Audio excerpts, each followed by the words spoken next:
ঝড় বৃষ্টিতে কাদা কাদা হয়ে থাকা জায়গাটা একটু এড়িয়ে চলার চেষ্টা করছিল ভবানী, কিন্তু পারল না।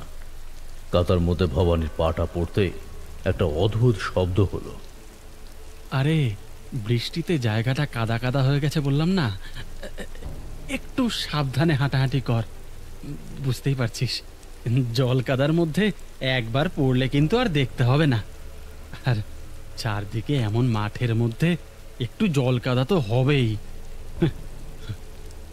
আহ, তোকে আজকে মাটি নেওয়ার জন্য আসতে হলো? দুদিন পরে এলে হতো না? কাল রাতে বৃষ্টি হয়েছে, এই এমন কাদা মাটি নিয়ে গিয়ে তুই কি করবি? হ্যাঁ,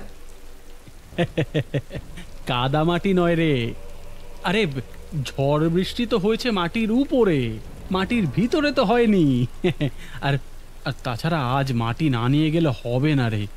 আর শুধু তো মাটি নিয়ে গেলেই হয় না, তাকে তৈরি করে রাখতে হয়, তারপর তা দিয়ে পুতুল তৈরি করতে হয়। আর রোদ না ওঠা পর্যন্ত তো মাটি শুকোনোই যাবে না। জানিসই তো, আগুনের তাপে মাটি শুকালে পুতুল একদম ভালো হবে না। আর তাছাড়াও তো তারপরে কত কাজ আছে বল। তাও তুই এই ভোর সন্ধ্যাবেলা কি করছিলি বলতো? তোর কাজকর্ম আমার বড় আশ্চর্য লাগে। মাধাই উত্তর করল না। দিনের বেলায় তো সে আসতে চেয়েছিল, কিন্তু বউয়ের শরীরটা ভালো না। দিনের বেলা কবিরাজ ডাকা, সেবা করা, ঘরের কাজ, রান্না বান্না এসবই তো করতেই সময় কেটে গেছে।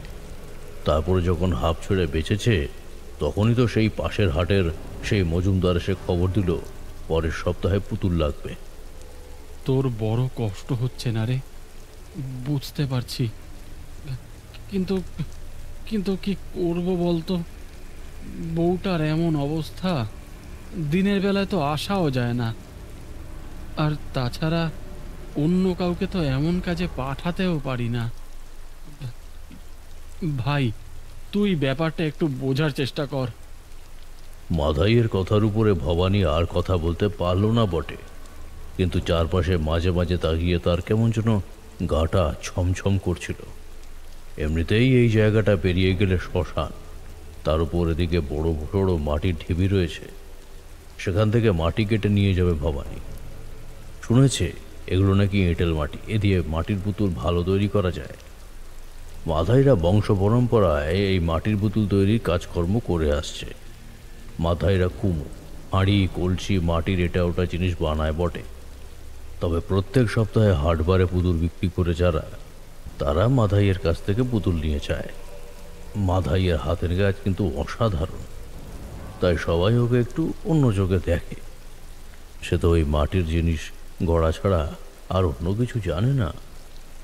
পায়ের ছপ ছপ শব্দ করে জল কাদার মধ্যে ওরা দুজন আরেকটু ভিতরের দিকে এসে ঢুকলো।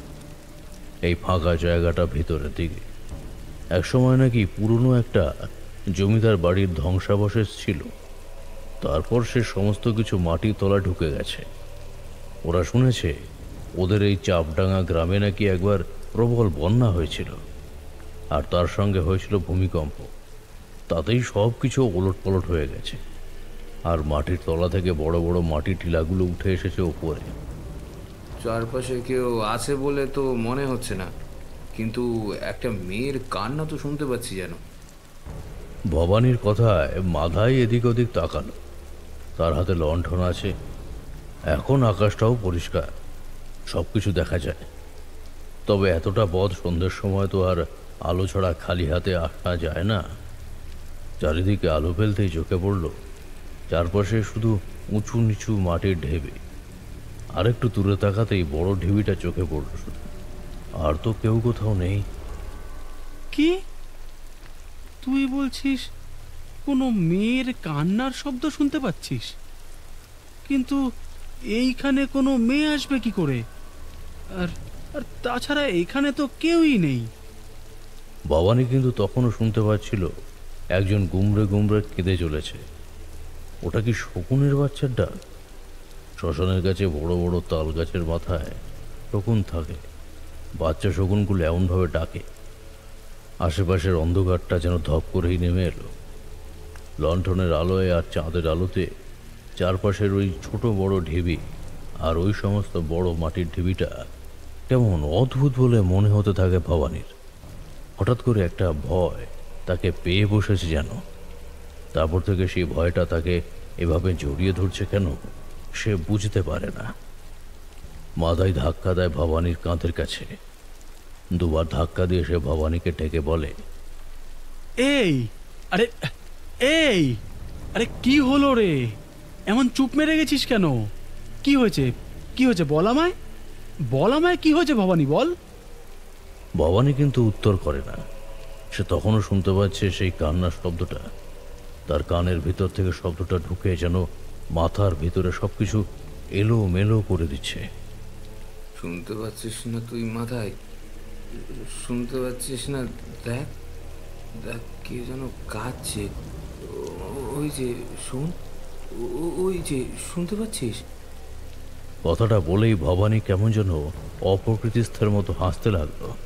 দুটো হাত দিয়ে নিজের কানটা চেপে ধরে চিৎকার করতে লাগলো আর বলতে থাকলো, চুপ কর, চুপ কর, আর কাঁদবি না, চুপ কর। ভবানীর এমন অবস্থা দেখে এইবার কিন্তু মাথায় ভয় পেয়ে গেল। আর ভবানী, সে ততক্ষণে জল কাদার মধ্যে বসে পড়েছে। দু হাতে নিজের কান চেপে চিৎকার করতে করতে মাটির উপর শুয়েও পড়েছে। তার মুখে, কপালে, চুলে জল কাদা লেগে মাখামাখি অবস্থা। কিন্তু তার মধ্যেও সে চিৎকার করছে। চিৎকারের সঙ্গে সঙ্গে ছিটকে সেখান থেকে বাইরে বেরিয়ে আসে সে। মাথায় এগিয়ে গিয়ে ভবানীকে কিছু একটা বলতে যাবে, তার আগেই ভবানী মাটি থেকে উঠে দৌড়ে গেল সেই ঢিবিটার দিকে। কি করছিস ভবানী? আরে অন্ধকারে এমন ভাবে দৌড়স না। আমার কথা শোন। আরে আরে কি করছিস? শোন। কিন্তু ভবানী শুনল না। অন্ধকারের মধ্যে সেই ঢিবির দিকে ছুটে গিয়ে তারপরে কোথায় যেন মিলিয়ে গেল। এক মুহূর্তের মধ্যে মাথায় পাথরের মতো দাঁড়িয়ে রইল কিছুক্ষণ। সে কি করবে কিছুই বুঝতে পারছিল না। আর তারপরেই সে ঢিবির পিছনের দিক থেকে এক রক্ত জল করা ভয়ঙ্কর চিৎকার ভেসে এলো ভবানীর গলায়। কিন্তু সেই চিৎকার একবারই শোনা গেল, তারপর সব চুপ। এখন যেন কালো আকাশটা, পৃথিবীর চারপাশে অন্ধকারটা মাথায়কে একটু একটু করে চেপে ধরতে লাগলো। অন্ধকার হলো আমাদের জীবনের সবচেয়ে বড় শত্রু, বুঝলে? এই অন্ধকারকে একবার আলোয় আনতে পারলে আর কোনো চিন্তা থাকে না। সে তোমার পথের অন্ধকার হোক কিংবা জীবনের অন্ধকার। তারানাথের মুখে হঠাৎ এমন একটা কথা শুনে আমরা দুজনে অবাক হয়ে তাকালাম তার মুখের দিকে। আসলে আজ সকালে তারানাথের কাছে আসার কিন্তু কোনো কথাই ছিল না। কাল শনিবার বিকেলের দিকে অফিস ফেরার সময় একবার কিশোরীর মেসের কাছে গিয়েছিলাম কি একটা কাজ। ভাবলাম কিশোরীর মেস থেকে একবার ঘুরে যাই। গিয়ে দেখি সে তার নিজের ঘরের বিছানার উপর বসে খুব মন দিয়ে কি যেন একটা পড়ছে। বর্তমানে কিশোরীর একটু ম্যাগাজিন পড়ার শখ হয়েছে, তাই পড়ছিল বোধহয়। আমায় দেখে সে বলল, এ আরে ভায়া, কি সৌভাগ্য! তুমি আমার এখানে হঠাৎ করে, পথ ভুল করে নাকি? আরে না না, পথ ভুল করে নয়, এইদিকে একটা কাজে এসেছিলাম, তাই ভাবলাম তোমার সঙ্গে একবার দেখা করে যাই। তাছাড়া তোমার এই মেসে আগে তাও মাঝে মাঝে যাতায়াত হতো, এখন অনেক দিন হলো যাতায়াত হয় না। তা এই মেসের চেহারা তো বদলে গেছে একেবারে। হ্যাঁ, তোমায় বলেছিলাম না, মাস দুয়েকের জন্য একটা থাকার ব্যবস্থা করতে হবে। আসলে আমাদের ওই মেসটার সামনে পাঁচিলের ওপারে যে মেসটা আছে, ওই দুটোরই মালিক তো একজনই। তো এই মেস বাড়িতে সারাইয়ের কাজ চলবে। দোতলার অবস্থা তো দেখতেই পাচ্ছ, একতলার ঘরগুলোর অবস্থাও খারাপ। অনেক দিন ধরে এমন চলছে। মেসের সব লোকেরা মিলে মালিককে এবার একটু চেপে ধরায় সে সারাই করতে রাজি হয়েছে। কিন্তু সমস্যা ওই একটাই, অন্তত মাস দুয়েকের জন্য আমাদের অন্য কোথাও থাকার ব্যবস্থা করতে হবে। এই দুই মেসের যা লোকজন আছে তাতে জনা 50 মেরে কেটে হয়ে যাবে। তবে আগে আরও বেশি ছিল, এখন কমে গেছে। কিন্তু মাত্র 2 মাসের মধ্যে দুটো মেস কি ঠিকঠাকভাবে সারানো হয়ে যাবে? না না, 2 মাসে একটা মেস ভালোভাবে সারানো হয়ে যাবে। তারপর লোকজন যা আছে সবাইকে ওই একটা মেসের মধ্যেই 2 মাস কোনো রকমে চালিয়ে নিতে হবে। যদি কেউ বাইরে থাকতে পারে তাহলে আপত্তি নেই, তারপরে আরেকটা মেস সারিয়ে ঠিকঠাক করে তাতে তুলে দেওয়া হবে। মানে ওই সব মিলিয়ে মোটামুটি মাস 4-5-এর ধাক্কা। তাই আমি ভাবছি কি করব, 2 মাসের জন্য কোথাও বাড়ি ভাড়া করব, না একেবারে 5 মাসের জন্যই বাড়ি ভাড়া করে নেব। বুঝতেই তো পারছো, 2 মাসের কথা বললেই ওটা 3 মাস হবে। বুঝতে পারলাম কিশোরী ভীষণ বিপদে পড়তে চলেছে। এই মাগ্গি গন্ডার বাজারে মেসবাড়িতে যেটুকু কম পয়সায় থাকার জায়গা পাওয়া যায় তেমন অন্য কোথাও পাওয়া যায় না। তাছাড়া আশেপাশে কোথাও মেসের কথা অন্তত আমি শুনি। কিশোরীকে সেটাই বলতেই সে বলল, একটা মেস আছে, কিন্তু অনেকটা দূরে। সেখান থেকে প্রত্যেকদিন অফিসে যাতায়াত করতে যা পয়সা খরচ হবে, তাতে আর কিছু দিলে তাতে 1 মাসের ভাড়া হয়ে যাবে। একটা একটা কথা বলি, এই যদি অসুবিধা না হয় তাহলে তুমি একটা কাজ করতে পারো, তারানাথকে একবার বলে দেখতে পারো। তার তো অনেক চেনা জানা, যদি কোথাও থেকে কারোর সাহায্যে একটা ব্যবস্থা করা যায়। তুমি কি পাগল হয়েছো? ঠাকুর মশাইকে বলবো? তারপর ওই ঠাকুর মশাইয়ের ভূত প্রেতের সঙ্গে আমাকে বাস করতে হবে। তারানাথের সঙ্গে তোমার এমন আদায় কাজ করার সম্পর্ক কেন বলো তো? হ্যাঁ, অথচ তুমি কিন্তু তার কাছে আমায় নিয়ে গিয়েছিলে। তার গল্প শুনতেও ভালোবাসো। তাছাড়া তুমি যে তারানাথের একজন বড় ভক্ত সে কথা আমি জানি। সে যাই হোক, যা বলতে এসেছিলাম, কাল বোধহয় আমার ওখানে যাওয়া হবে না। এতক্ষণে কিশোরী ম্যাগাজিনটা হাত থেকে সরিয়ে ফেলল। বিজ্ঞানের কোনো একটা পাতা সে পড়ছিল। মহাকাশ সংক্রান্ত কোনো একটা কিছু নিয়ে একটা লেখা ছাপা হয়েছে। সেদিকে মন দিলাম না। কিশোরী বলল, কেন, কাল আবার কোথায় চলেছ? আরে আর বলো না, কাল একবার গিন্নির সাথে বেরোতে হবে। ওই গিন্নির কোন এক আত্মীয়ের বাড়িতে যাওয়ার কথা আছে। তবে একটা আশার আলো রয়েছে, সেই আত্মীয় আমাদের বাড়িতে আসতে পারে। যদি সে না আসে তখন আমাদের যেতে হবে। আসলে এইখানেই কোথাও তার কোনো একটা কাজ রয়েছে। আজ বিকেলেই তার এদিকে আসার কথা। সেটা সেরে আজ রাত্রের মধ্যে সে যদি আমাদের বাড়িতে না আসে তাহলে কাল সকালে আমাদের নাকি যেতে হবে। গিন্নির সঙ্গে তার নাকি ভীষণ জরুরি কোনো এক আলাপ আলোচনা রয়েছে। এরপরেই কিশোরীর সঙ্গে আরও কয়েকটা কথাবার্তা বলে সেখান থেকে চলে এসেছিলাম। তবে বাড়িতে ফিরে দেখি সেই আত্মীয় এসেছে। অর্থাৎ পরদিন যাওয়ার আর কোনো চিন্তা নেই। পরদিন সকালে কিশোরীও বোধহয় ব্যাপারটা বুঝতে পেরেই বাড়িতে এসেছিল। সকাল সকাল বেরোবার আগে গিন্নির সঙ্গে কথাবার্তা হয়েছে। এছাড়াও আত্মীয়টির সঙ্গেও আমার বেশ গল্প জমে উঠেছে এর মধ্যেই। তাকে তারানাথের কথা বললাম। তিনি খুশি হয়ে বললেন সময় হলে তিনি একদিন এসে তার সঙ্গে দেখা করে যাবেন, কিন্তু আজ সময় নেই। তাছাড়া আমার গিন্নির সঙ্গে তার কি যে গোপন কথা সেটা আমি তখনও বুঝতে পারিনি। তবে গিন্নি আজ আমায় আর কিশোরীকে তাড়াতাড়ি বেরোবার জন্য বলতেই বুঝতে পারলাম গিন্নিও বড় উৎসাহী হয়ে পড়েছে তার সঙ্গে সে ব্যাপারে কথা বলার জন্য। মেয়ে মানুষদের যে এত কি গোপন কথা থাকতে পারে সেটা আমি বুঝতে পারলাম না। পথে নামতেই কিশোরী বলল, তোমার বাড়িতে যে মহিলা আর ওই ভদ্রলোককে দেখলাম, ওনারাই কি তোমার সে আত্মীয়? হ্যাঁ, কাল সন্ধেবেলায় এসেছে। ওই মহিলাকে আমি এর আগে দেখেছিলাম বলে মনে পড়ছে না। গিন্নির কোনো এক দূর সম্পর্কের মাসি মেশো। ওনারা কি যে কথা বলবে কি জানি। তবে ভদ্রলোক বেশ হাসি খুশি। আমার সঙ্গে অনেক কথা হলো। তারানাথের কাছে আসার জন্য বলেছিলাম তাকে, বলল শরীরটা নাকি ভালো নেই, বাড়িতে বিশ্রাম করতে চাইছে, পরে এক সময় আসবে। মঠ লেনের কাছে এসেই আমরা পাসিং শোয়ের প্যাকেট আর গরম গরম তেলে ভাজা কিনে তারপর যখন তারানাথের বাড়ির উদ্দেশ্যে রওনা হলাম তখন কিন্তু টিপ টিপ করে বৃষ্টি পড়তে শুরু করেছে। তারপরে তারানাথের বাড়িতে এসে এই সমস্ত কথা বলতে বলতেই তারানাথ হঠাৎ করে সেই কথাটা বলে উঠতেই আমি বললাম, অন্ধকারের কথা বললেন কেন? আপনি তো ছট করে এসব কথা বলেন না। কিছু হয়েছে নাকি? নিশ্চয়ই খদ্দের জুটছে না এখন ঠাকুরমশাই, কি তাই তো? আজ কিন্তু তারানাথ মনক্ষুণ্ণ হলেন না। তার বদলে ম্লান হেসে বললেন, লোকেরা কোনো কিছুই আজকাল আর বিশ্বাস করতে চায় না, বুঝলে? অথচ আমাদের সময় মানুষের মধ্যে বিশ্বাস, মায়া, মমতা সব কিছু ছিল। অথচ এত কিছু বলার পরেও কেউ বিশ্বাস করতে চায় না। তারানাথের কথার মানে বুঝতে পারলাম না।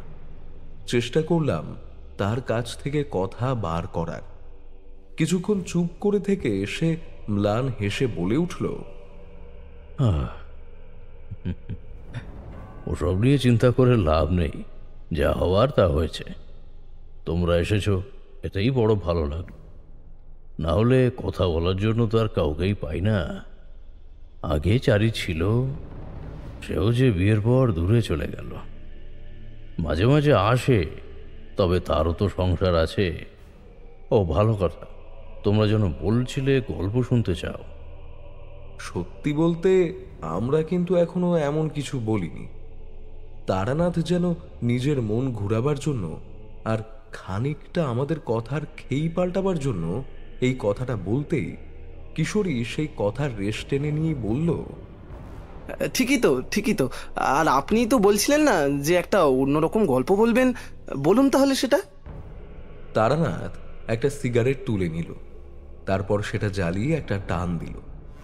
ধোঁয়ার কয়েকটা রিং ছেড়ে বলতে শুরু করলো তার ঘটনা। তখন আমার বয়স অনেক কম, মোটামুটি ধরে নাও মাতু বাগলির সঙ্গে দেখা হবার কয়েক মাস পরের কথা। আশা করি বুঝতেই পারছো, তখন তেমন কোনো কিছু আমি করে উঠতে বা বুঝে উঠতে পারিনি। তন্ত্রমন্ত্র এসব তখন আমার জন্য জটিল ব্যাপার, কারণ আমি তো তখন সবে ওই বিশাল জগতের মধ্যে প্রবেশ করেছিলাম মাত্র। তবে অথই জলে খাবি খাওয়ার মতো অবস্থা নয়। মাতু বাগলির কাছ থেকে খানিকটা ক্ষমতা তখন লাভ করেছিলাম, তবে তখনও সেই ক্ষমতা বুঝে উঠতে পারিনি। একটা অনুভূতি শুরু হয়েছিল একটু একটু করে। ওই একটু আধটু বুঝতে পারতাম আমি কোথাও খারাপ বা কোথাও ভালো কোনো কিছু আছে নাকি। তেমনভাবেই একদিন হাঁটতে হাঁটতে একটা গ্রামে গিয়ে পৌঁছেছি, আর দেখলাম সেখানে একটা হাট চলছে। হাটে যে নানা রকম জিনিসপত্র নিয়ে লোকজন বসে সে কথা তোমরা জানো। হাট দেখেছো কিনা জানি না, তবে তোমাদের এই কলকাতা শহরে যেমন বাজার বসে, এটা তেমনই। গ্রামগঞ্জে আগে হাট বসতো, তবে সপ্তাহে একদিন কি দুদিন। গ্রামের লোকেরা ওই দিন হাট থেকে প্রয়োজনীয় জিনিসপত্র কিনে বাড়ি ফিরত। আমিও হাটে গেলাম, সঙ্গে পয়সা ছিল। একজন যজমান তার বাড়ি থেকে চলে আসার সময় কিছু পয়সা হাতে গুঁজে দিয়েছিল, তবে নেওয়ার মতো ইচ্ছে ছিল না। তবুও পথে পথে বেরিয়েছি, কখন কি প্রয়োজন হয়। তাই কোমরের কাছে গুঁজে রাখা পয়সাটাকে একবার অনুভব করে হাটের ভিতরে গিয়ে ঢুকলাম। হাটের লোকজন ছড়িয়ে ছিটিয়ে রয়েছে। লোকজনের কোলাহল, কথাবার্তা, জিনিসপত্রের দামাদামি, চিৎকার, এইসবই মুখরিত হয়ে রয়েছে। হাট পেরিয়ে সোজা চলে এলাম। উল্টো দিকে একটা বড় পথ গ্রামের দিকে নেমেছে। এদিকে একটা ছোট মাঠের মতো জায়গায় হাট বসেছে। তার একদম শেষের দিকে একটা বড় দিঘি। দিঘির পাড়ে এসে দাঁড়িয়ে রইলাম কিছুক্ষণ। হঠাৎ চোখে পড়ল দিঘির পাড়ের কাছে কি একজন জলে নেমে হাত মুখ ধুচ্ছে।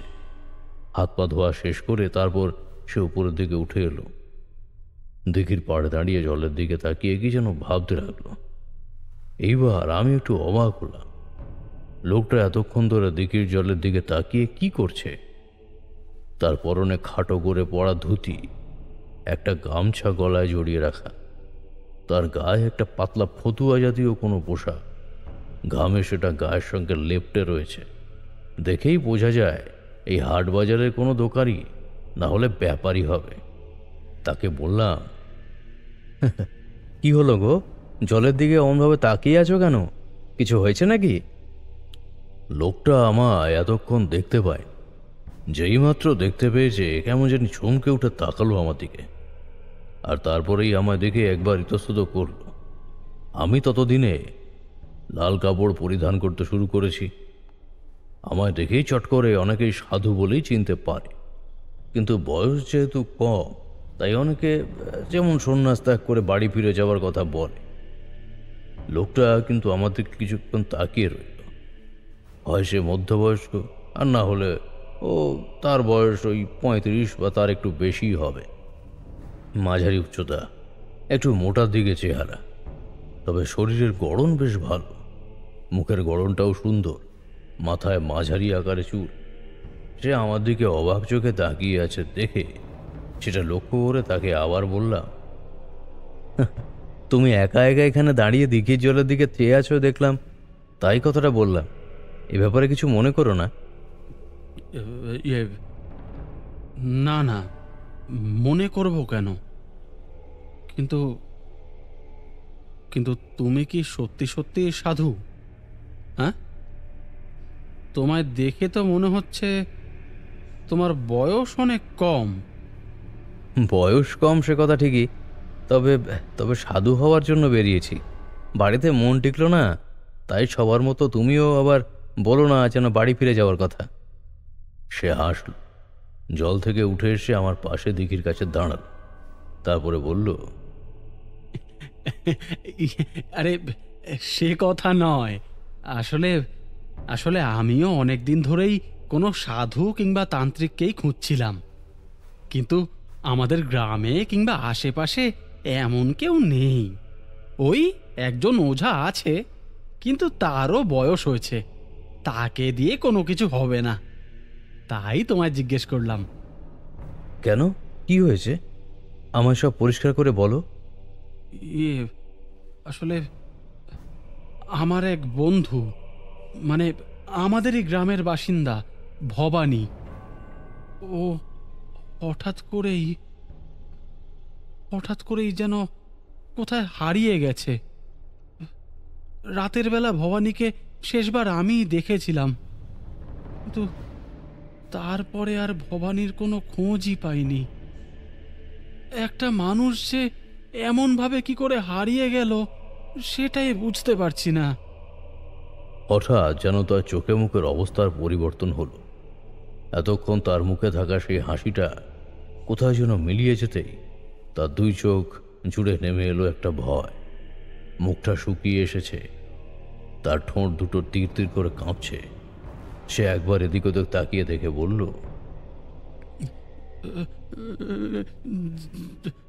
জানি না, কেউ জানি না, শুধু শুধু ভবানী যে আমার সঙ্গে গিয়েছিল সেই কথাটা কেউ জানে না।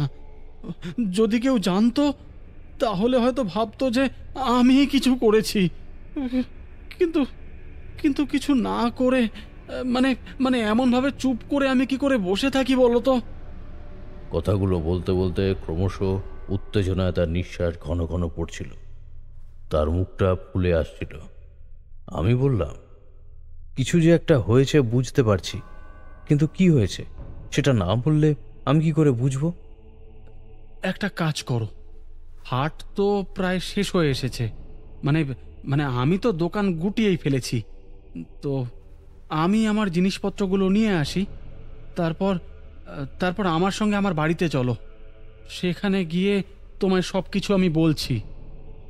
তার কথা শুনে আমি কিন্তু রাজি হলাম, কিন্তু যে একটা বিপদ ঘটেছে সেটা তার চোখ মুখ দেখে এবং তার ভয় পাওয়ার কথাগুলো শুনে বুঝতে পেরেছিলাম। তাই একটু পরে সে যখন একটা কাপড়ের ব্যাগ গুটিয়ে নিয়ে ঝোলাটা কাঁধে ফেলে হাট থেকে এলো, তখন তার সঙ্গে আমি চলতে শুরু করলাম। অনেক দূরে পিছনের পড়ে রইল সেই হাট। গ্রামের পথ ধরে হাঁটতে হাঁটতে প্রায় ঘন্টাখানেকের পথ হেঁটে আমরা এসে পৌঁছালাম তার গ্রাম চাঁপাডাঙ্গায়। চাঁপাডাঙ্গা গ্রামটা খুব বেশি বড় নয়, মাঝারি, 30 থেকে 35 ঘর বসতি সেখানে আছে। আমরা যখন সেখানে এসেছি একটু পরেই বিকেল নামতে শুরু করলো। জানতে পারলাম তার নাম মাধাই।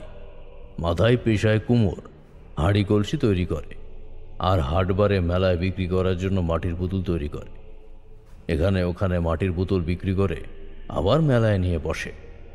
চাঁপাডাঙ্গায় মাধাইয়ের বাড়িতে স্নান করে এক প্রস্ত খাওয়া দাওয়া সেরে যখন আমরা দাওয়ার কাছে এসে বসলাম, তখন বিকেল পেরোতে শুরু করেছে। আমরা দুজনে দাওয়ার কাছে কিছুক্ষণ চুপ করে বসে রইলাম।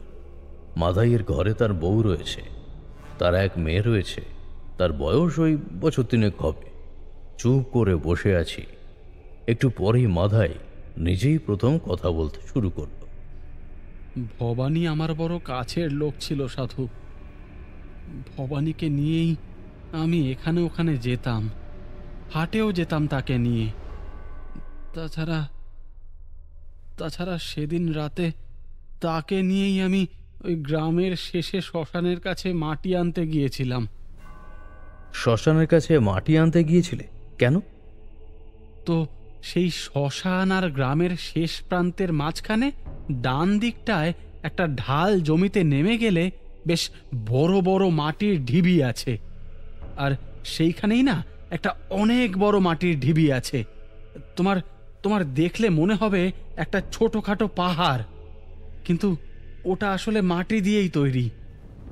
শুনেছি কোনো এক সময় নাকি ভূমিকম্প হয়েছিল, আর তাতেই নাকি ওই মাটির ঢিবিগুলো ওপরে উঠে এসেছে। তো ওখান থেকেই যখন প্রয়োজন হয় মাটি কেটে আনি। তো সেদিন ওইখানেই মাটি কাটতে গিয়েছিলাম ভবানীকে নিয়ে। আর আর তারপরেই জানো তো একটা আশ্চর্য ব্যাপার ঘটলো সাধু। ভবানী ভবানী যেন কারো শব্দ শুনতে পাচ্ছিল, আর আর সেই শব্দ শুনতে পেয়ে সে পাগলের মতো করতে লাগলো। তারপর তারপর অন্ধকারের মধ্যে কোথায় যেন হারিয়ে গেল। হারিয়ে গেল? হ্যাঁ হ্যাঁ সাধু, হারিয়ে গেল। আমি আমি অনেকক্ষণ খুঁজলাম। তখন অন্ধকারের মধ্যে আলো হাতে একা একা তাকে খুঁজতে আমার আমার খুব ভয় করছিল। তাই চলে এসেছিলাম বাড়িতে। বাড়িতে এসে বউকে সব কথাই বললাম। তারপর তারপর পরের দিন সকালে আমি ওখানে গিয়েছিলাম সাধু, কিন্তু কিন্তু ভবানীকে কোথাও পাইনি। সে যে কোথায় গেল আমি আমি আজও বুঝতে পারিনি। তারপরে আর ভবানী ঘরে ফেরেনি? কতদিন আগে হয়েছে ব্যাপারটা? কখন যেন মাধাইয়ের বউ দাওয়ার কাছে এসে দাঁড়িয়েছিল। দরজার ওপার থেকে সে বলল, মাত্র 3 দিন আগে। সেদিন ছিল শনিবার। সন্ধেবেলা মাটি আনতে যাবে বলে যখন ঠিক করলো, আমি তখনই বারণ করেছিলাম। আমার শরীরটা ভালো ছিল না বলে বিছানায় শুয়েছিলাম। আমার জন্য এসব হয়েছিল, না হলে সন্ধেবেলা মাটি আনতে যাওয়ার তো কোনো দরকার নেই। তার মানে সন্ধ্যাবেলা ওখানে মাটি আনতে গিয়ে সমস্যা হয়েছে? কিন্তু ভবানীর সঙ্গে তো তুমিও ছিলে। তুমি কিছুই শুনতে পাওনি, দেখতে পাওনি? না সাধু, সেখানে তো আমি কিছুই দেখিনি, কোনো কিছু শুনিও নি।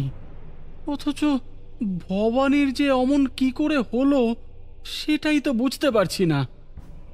মাঝে মাঝে এমন অনেক কিছুই হয় যেগুলো দেখা যায় না, কিন্তু কিন্তু তবুও সেটা হয়।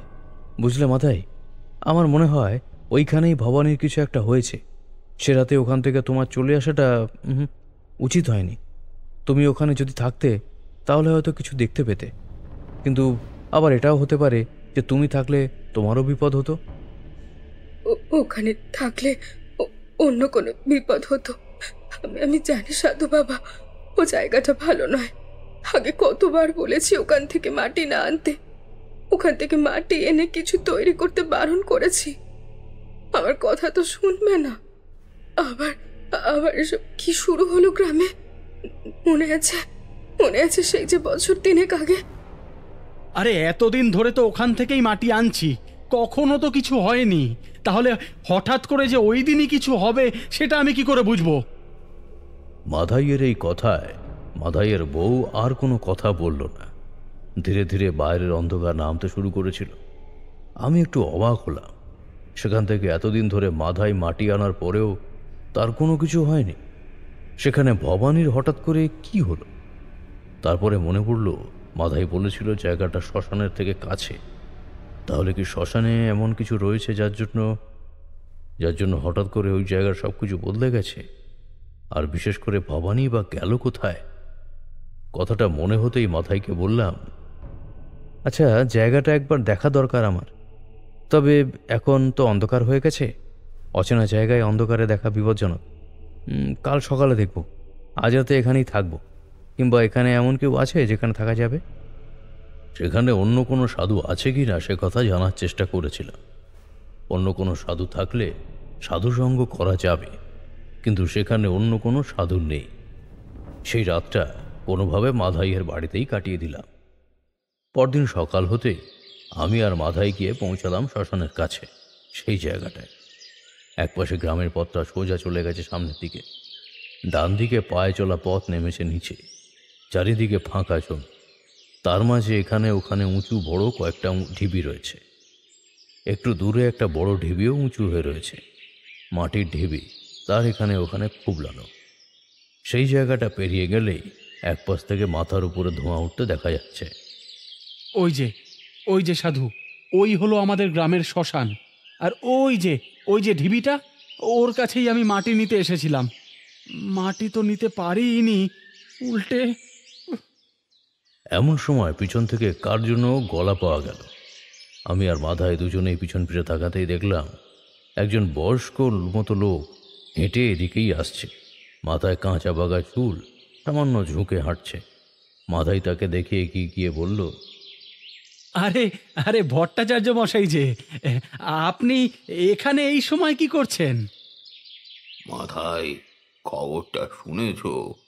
দুদিন হলো ভবানীকে নাকি খুঁজে পাওয়া যাচ্ছে না। ভবানী তো তোমার সঙ্গেই বেশিরভাগ সময় থাকতো। কিছু জানো কি ওর ব্যাপারে? হঠাৎ করে এই কথাটা শুনে মাধাইয়ের মুখটা কেমন যেন হয়ে গেল। তারপর সে সামনে নিয়ে বলল, এ না তো ভট্টাচার্য মশাই, ভবানীর সঙ্গে তো আমার দুদিন ধরে দেখাই হয়নি। মানে আমিও ভাবছিলাম যে ছেলেটা কোথায় গেল। ছেলেটা তিন কুলে কেউ নেই, একাই থাকতো। তাই বোধহয় দুদিন ধরে কারোর নজর পড়েনি। কি যে হলো, আমাদের গ্রামে তো এমন কিছু হয়নি এর আগে। জানা গেল গ্রামে কে একজন মারা গেছে, তাই শ্মশানের দিকে গ্রামের লোকজন গিয়েছে। ভট্টাচার্য মশাইও সেখানেই যাচ্ছেন। আমরা নেমে গেলাম সেই জমির দিকে। মাটির ছোট ছোট ঢিবিগুলো পেরিয়ে বড় ঢিবির কাছাকাছি এসেছি। এমন সময় হঠাৎ করে মনে হলো হাওয়ার মতো কিছু একটা প্রচণ্ড ধাক্কা দিয়ে আমায় পিছনের দিকে ঠেলে ফেলে দেওয়ার চেষ্টা করল। আমি সামলাতে পারলাম না, একটু নড়ে উঠতেই মাথায় বলল, কি ব্যাপার সাধু, কি হলো? শরীর খারাপ লাগছে নাকি? মাথা ঘুরে গেল বলে মনে হলো। আমি মুখে কিছু বললাম না। চোখটা খুলে সেই ঢিবির দিকে তাকাতেই মনে হলো ঢিবির পিছনের দিকে কেউ একটা ছিল। এইমাত্র আমায় দেখতে পেয়ে সঙ্গে সঙ্গে সরে গেল ওই পাশে। কিন্তু এটা অবিশ্বাস্য, দিনের বেলা রোদের আলোতে এমন কিছু আমি দেখতে পাবো কি করে? কথাটা ভেবেই সঙ্গে সঙ্গে দৌড়ে গেলাম সেই ঢিবির দিকে।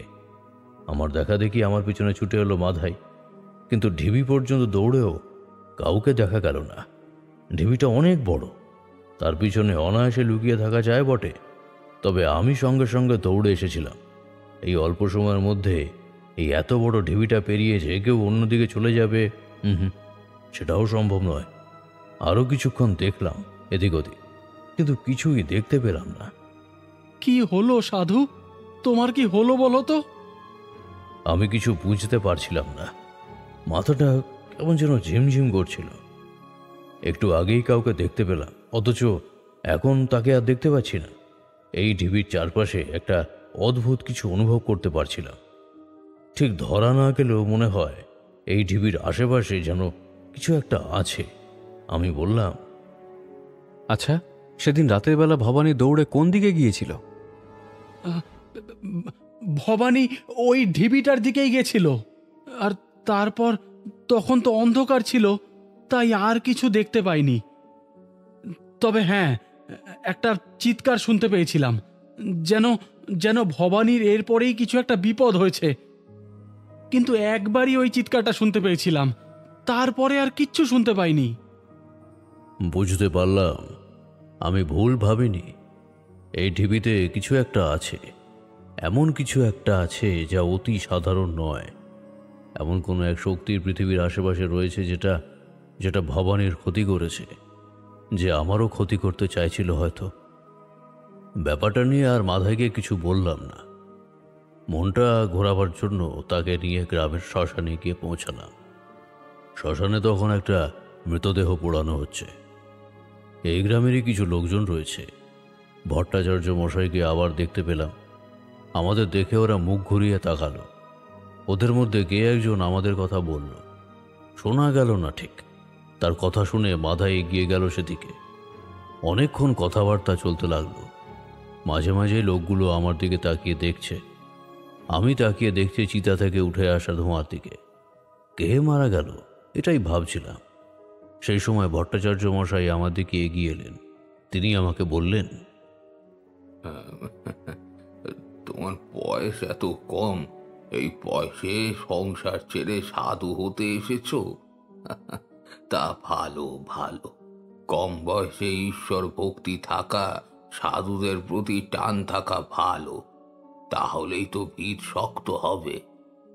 লোকটার এমন কথা শুনে আমি অবাক হলাম। এর আগে যারা এই কথা বলেছে তারাই শেষ পর্যন্ত আমি ভুল করেছি বলেই জানিয়েছে, কিন্তু এই লোকটি বলল আমি ঠিক করেছি।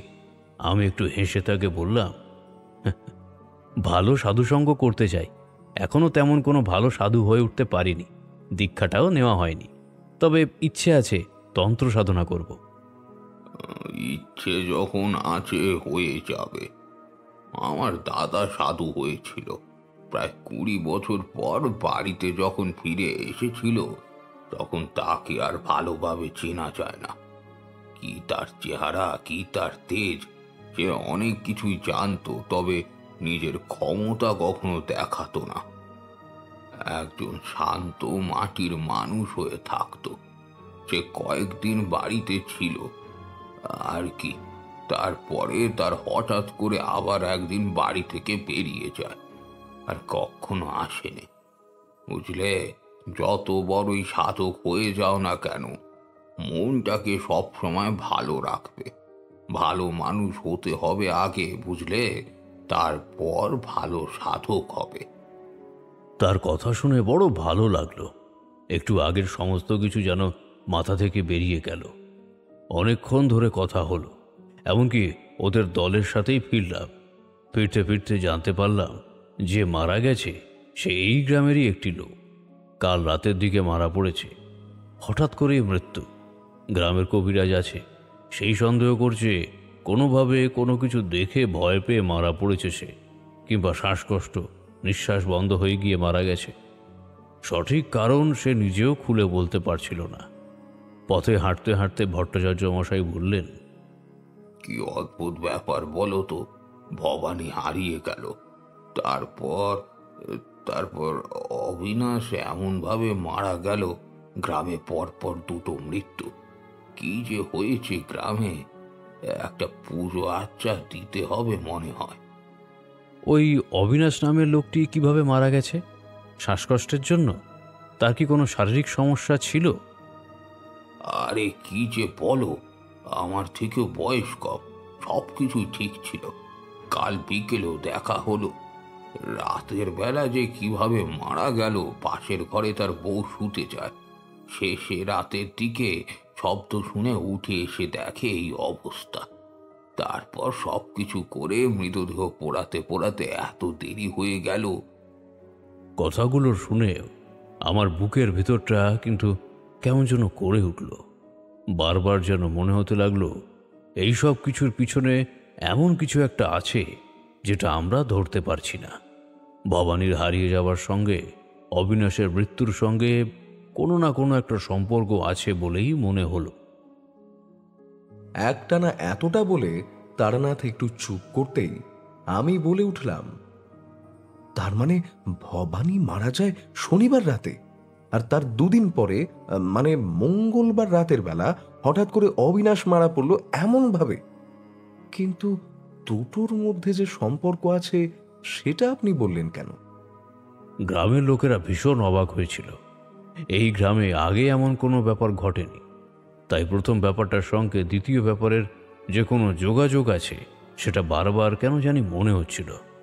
আর সব থেকে বড় কথা, দুজনের মৃত্যুটাই বেশ রহস্যময়।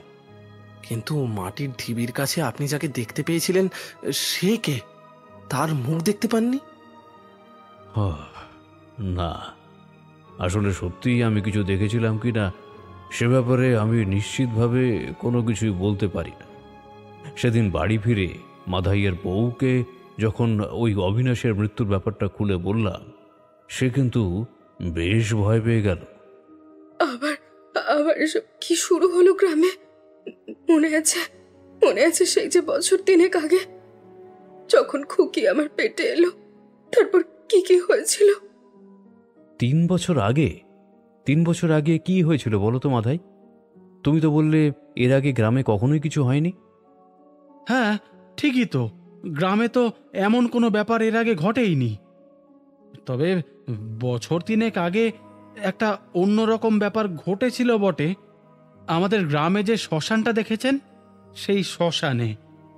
তবে আমরা কিছু জানি না।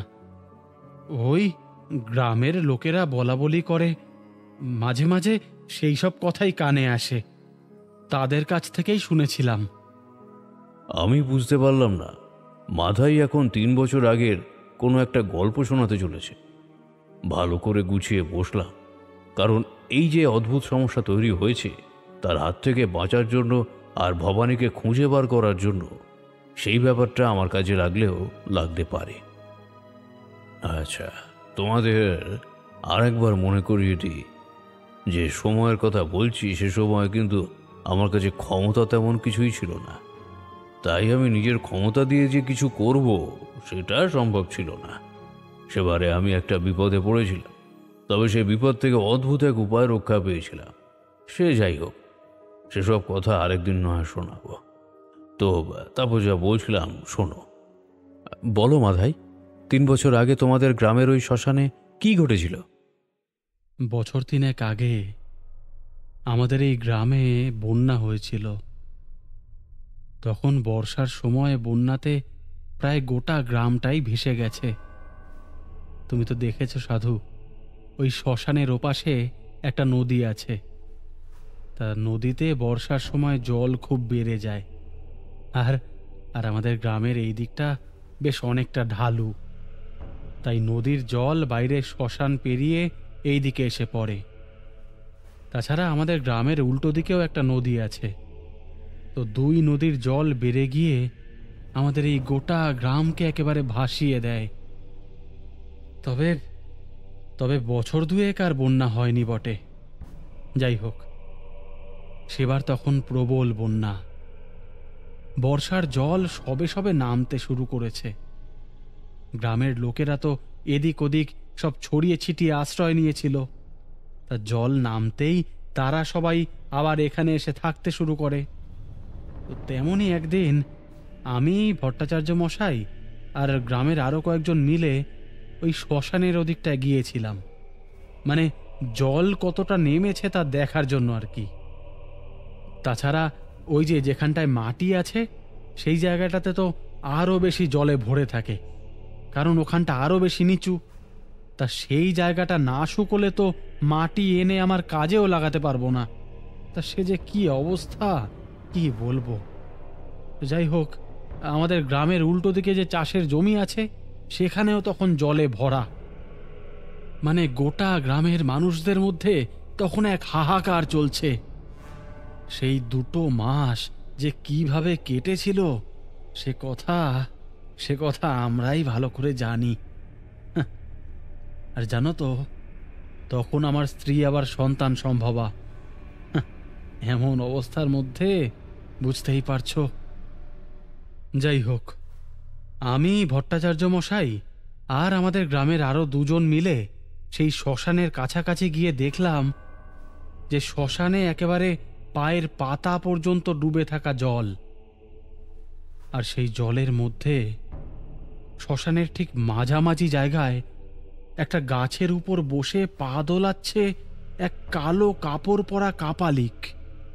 তো তাকে দেখে আমরা সেদিকে এগোতে গিয়েছি, আর অমনি সে চিৎকার করে বলে উঠল, চলে যা এখান থেকে, চলে যা বলছি, এখানে তোরা কেউ আসবি না, চলে যা। এ কি কথা বলছেন আপনি? এই হলো আমাদের চাপা ভাঙা গ্রামের শ্মশান। এখানে আমরা আসবো না তো আমরা কোথায় যাব? আমরা এসেছি গ্রামে কারোর কোনো বিপদ আপদে কেউ মারা পড়েছে কিনা দেখার জন্য। আর এই শ্মশানে এভাবে গাছে বসে আপনি কি করছেন? কাপালিক রক্তচক্ষুতে তাকালো ভট্টাচার্য মশাইয়ের দিকে, তারপর কর্কশ কণ্ঠে বলল, মরার মাংস খাচ্ছি, খাবি? কথাটা বলে সেই কাপালিক গাছের ওপর থেকে কি একটা ছুঁড়ে দিল আমাদের দিকে। তাকিয়ে দেখি সত্যি সত্যি একটা কাটা হাত, আর সেই হাতের শেষ ভাগটা থেকে রক্ত মাংস পচে গলে বেরিয়ে এসেছে। আর আর সেই হাতের ওপর স্পষ্ট কামড়ের চিহ্ন, দাঁতের দাগ। আর নেহাত কাপালিকের থেকে আমরা একটু দূরে ছিলাম বলে গাছের ওপরের ডালে যে সত্যি সত্যি একটা মরার অর্ধেকটা শরীর ঝুলছে সেটা আমরা বুঝতে পারিনি। তো তো এই হাতটা দেখে আমি, ভট্টাচার্য মশাই এবং আমাদের সঙ্গে থাকা বাকি দুজন তো একেবারে চমকে উঠলাম। তারপর আমরা একটু সাহস করে প্রথমে বললাম, তার মানে তুমি ওই গাছের ওপর বসে বসে মরার মাংস খাচ্ছ? এত বড় সাহস তোমার? আমাদের গ্রামে এসব হতে দেওয়া যাবে না। কাপালিক বোধহয় আমার কথায় এবার ভীষণ রেগে উঠল। সে আমার দিকে তাকিয়ে বলল, এত বড় সাহস? তুই আমায় ভয় দেখাস? আমি চাইলে তোকেও এই মরার মতন তুড়ি মেরে ফেলতে পারি।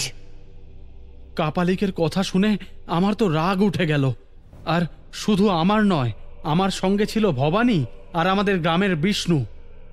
তো ভবানীর তো এমনিতেই মাথা গরম, সে আমাদের কিছু বলারই সুযোগ দিল না। জলের মধ্যে দিয়ে একেবারে ছুটে গেল সেই গাছটার দিকে, যেখানটায় ওই কাপালিকটা বসেছিল সেইখানটায়। তো কাপালিক তখন একভাবে ভবানীর দিকে তাকিয়ে রয়েছে গাছের ওপর থেকে। ভট্টাচার্য মশাই তাকে কিছু বলে ওঠার আগেই ভবানী মাটি থেকে সেই কাটা হাতটা তুলে নিয়ে ছুঁড়ে মারল কাপালিকের মুখ লক্ষ্য করে। সেটা গিয়ে কাপালিকের কপালের মাঝখানে লেগে আবার নিচে পড়ে গেল। আর কাপালিকের কপালের মাঝখান দিয়ে একটা রক্তের ধারা নেমে আসতে লাগলো। কাপালিক এক দৃষ্টিতে নিচে থাকা ভবানীর দিকে তাকিয়ে রইল। আর তারপর ভবানী চিৎকার করে বলল, নেমে আয় বলছি। সাহস থাকলে গাছ থেকে নেমে আয়। এই শ্মশানে বসে যা খুশি তাই করবি? কি ভেবেছিস? হ্যাঁ, আমরা তোকে এসব করতে দেবো? হ্যাঁ। কাপালিক তো তখনই নেমে এসেছে। ও হ্যাঁ, আমাদের সঙ্গে আরও একজন ছিল, ওই অবিনাশকর বয়স্ক মানুষ। তার সঙ্গে ভট্টাচার্য মশাইয়ের বেশ ভালো সম্পর্ক ছিল। আমরা 5 জন ছিলাম। আসলে ওই অবিনাশকর পরে এসেছিল, তাই তার কথা প্রথমে বলতে ভুলে গিয়েছিলাম। তো আমরা তো গাছের তলায় গিয়ে দাঁড়ালাম, মানে আমরা 5 জন। আর আমাদের সামনে ওই কাপালিক দাঁড়িয়েছিল একেবারে রক্তাক্ত হয়ে। তার কপাল বেয়ে তখনও সেই রক্তের ধারাটা নেমে আসছে। এ হলো আমাদের গ্রাম, এখানে ছেলেপিলে নিয়ে সংসার করি। এইখানে এইসব চলবে না। কাপালিকেরা মরার মাংস খায় শুনেছি, সব সাধনা টাধনা করে ভূত প্রেত নামায়। এই আমাদের শ্মশানে এসব কাণ্ড একদম চলবে না। আমি কোথায় কি করব সেসব কথা তোদের জানিয়ে করতে হবে। তোরা কত বড় বল করছিস বুঝতে পারছিস না? কাপালিকের কথা শেষ হওয়ার আগেই ভবানী ঝট করে এগিয়ে গেল তার দিকে। আমরা বুঝে ওঠার আগেই একটা অদ্ভুত কাজ করে ফেলল সে। কাপালিকের গলাটা একটা হাতে সে শক্ত করে চেপে ধরে বলল, এখান থেকে চুপচাপ চলে যেতে বলেছি। হ্যাঁ, চুপচাপ চলে যাবি। বেশি কথা বললে ঠিক এইখানে তোকে ওরকম মরা করে চিতায় পুড়িয়ে দেবো, বুঝলি? কাপালিকের চোখের দৃষ্টি দেখে মনে হলো তার চোখ থেকে যেন আগুন বেরিয়ে এসে যেন ভবানীকে ভস্ম করে দেবে। কাপালিক কিছু একটা বলবার জন্য হাত তুলে ধাক্কা দিতে গিয়েছিল ভবানীকে, আর তার আগেই অবিনাশকর গিয়ে তার হাতটা ধরে ফেলল। তারপর সে বলল, ভালোই ভালোই বলছি এইখান থেকে চলে যান কাপালিক, না হলে শুধু শুধু গ্রামে কিন্তু সমস্যা তৈরি হবে।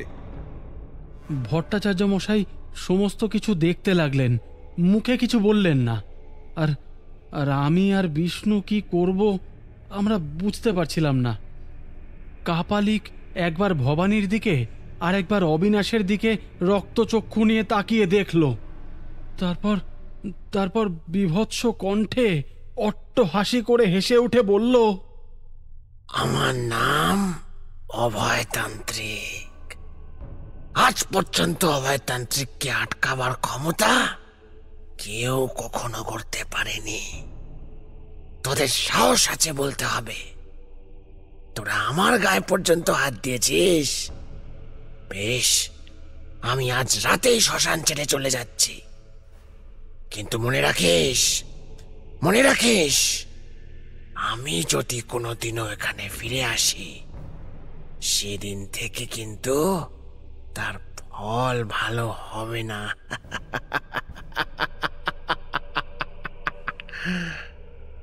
এরপরে সেই কাপালিক সেই শ্মশান ছেড়ে চলে গিয়েছিল? না সাধু, না। সেদিন রাতে তারপর আমরা সেখান থেকে চলে এলাম।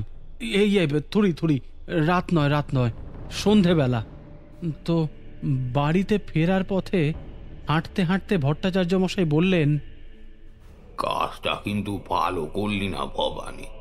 এসব লোকেদের সঙ্গে লাগতে নেই।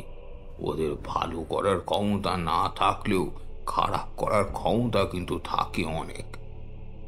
সেই কাপালিক আমাদের গ্রামের লোকজনের এমন ক্ষতি করার চেষ্টা করবে আর আমি চুপ করে থাকবো? শ্মশানের বসে এসব মরাটরা নিয়ে এমন করলে শ্মশানটাও শালা অপবিত্র হবে। আর দিনে হোক বা রাতে আমাদের তো ওখানে প্রয়োজনে যেতে হয়।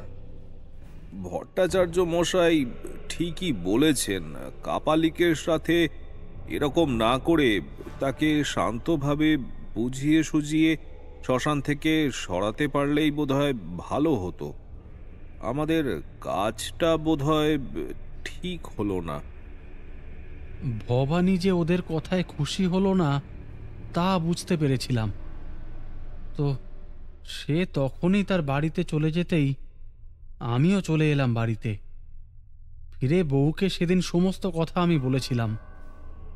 3 বছর আগের সে ঘটনার কথা আমার মনে ছিল সাধু বাবা।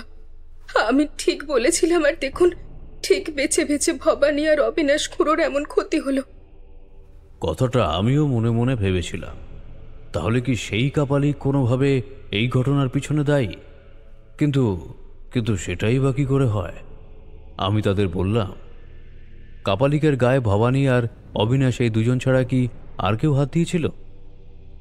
ভট্টাচার্য মশাই দূরেই ছিল, আর বিষ্ণু ছিল তার সঙ্গে।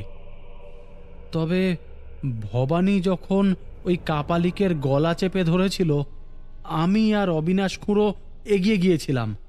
মানে অবিনাশ খুঁড়ো আর আমি মিলেই তো তাকে শান্ত করার চেষ্টা করেছিলাম। তার মানে মাধাই তার কথা শেষ করতে পারল না। তার আগেই মাধাইয়ের বউ মুখে আঁচল চাপা দিয়ে যেন ভয় পাওয়া গলায় একটা আর্তনাদ করে বলে উঠল, এই কথাটা তো তুমি আমায় আগে বলোনি। তুমি ওই কাপালিকের গায়ে হাত দিয়েছিলে। তার মানে শনিবার আর মঙ্গলবার ভবানী আর অবিনাশ খুঁড়ো মারা গেছে। এইবার মানে পরের শনিবার তোমার পালা। বউয়ের কথায় মাধাই ফ্যাকাশে মুখে আমার দিকে তাকিয়ে রইল কিছুক্ষণ। আমিও চমকে উঠেছিলাম। কাপালিকদের ক্ষমতা অনেক বেশি হয় এটা জানতাম তো আমি। তাছাড়া আগেই বলেছি আমি তখন এই পথে নতুন। তার ক্ষমতার কাছে আমি কি করব? কিন্তু হাতে সময় আছে, অন্তত শনিবার পর্যন্ত সময় আছে বলে মনে হচ্ছিল। শনিবারের আগে কোনো কিছুই হবে না। এই সমস্ত নিম্ন স্তরের কাপালিকরা শনি আর মঙ্গলবার এই দুটো দিনকেই কাজে লাগায় গভীর কোনো কাজের জন্য। তাই মাধাইকে আস্তে আস্তে করে বললাম, চিন্তা করো না মাধাই, আজ সবে মাত্র বুধবার, এখনো আমাদের হাতে মাঝের 2 দিন তো রয়েছে। ভবানী কি তাহলে সত্যি সত্যি তখনই মারা গেছে? মানে আমাকেও কি তাহলে এমনভাবেই মরতে হবে? আমি তার কথার কোনো উত্তর দিতে পারলাম না, চুপ করে রইলাম। সে রাতে আর তেমন কিছু হলো না।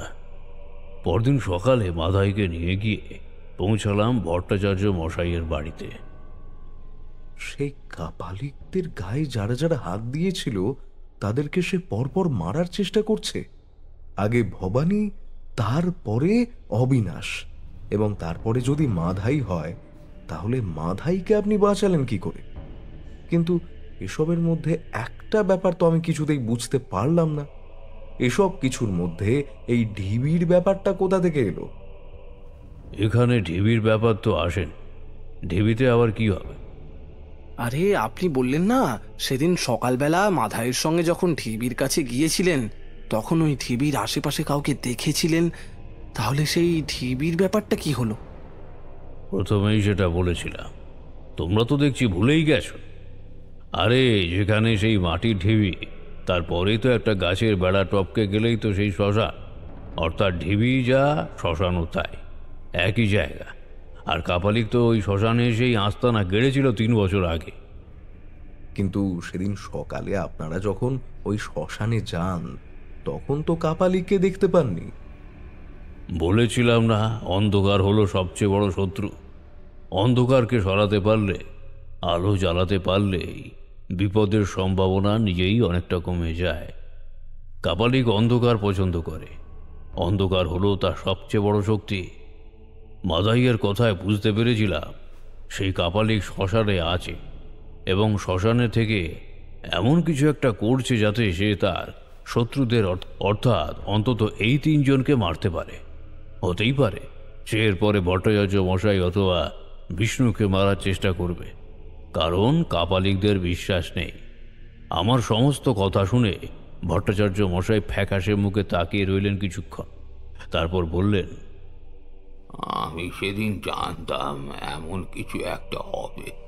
ওই সাপের মতো চোখ আর শিয়ালের মতো হাসি দেখে আমি বুঝতে পেরেছিলাম এত সহজে যে ও এখান থেকে যাবে না। আরে কাপালিকদের গায়ে কখনো হাত দিতে আছে নাকি? শুধু শুধু বিপদে পড়তে হলো। তাকে এখান থেকে শান্তভাবে পাঠাতে পারলেই হয়ে যেত।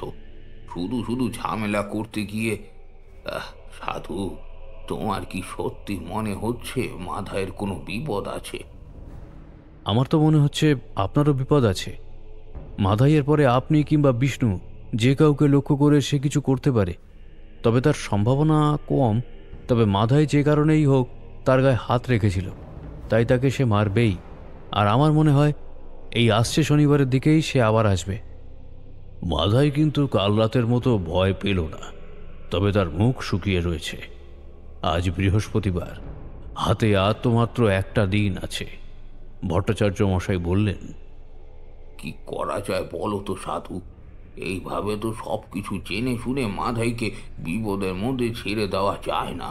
তুমি আছো, আমরা আছি, কিন্তু কিন্তু এখন আমাদের করণীয়টা কি?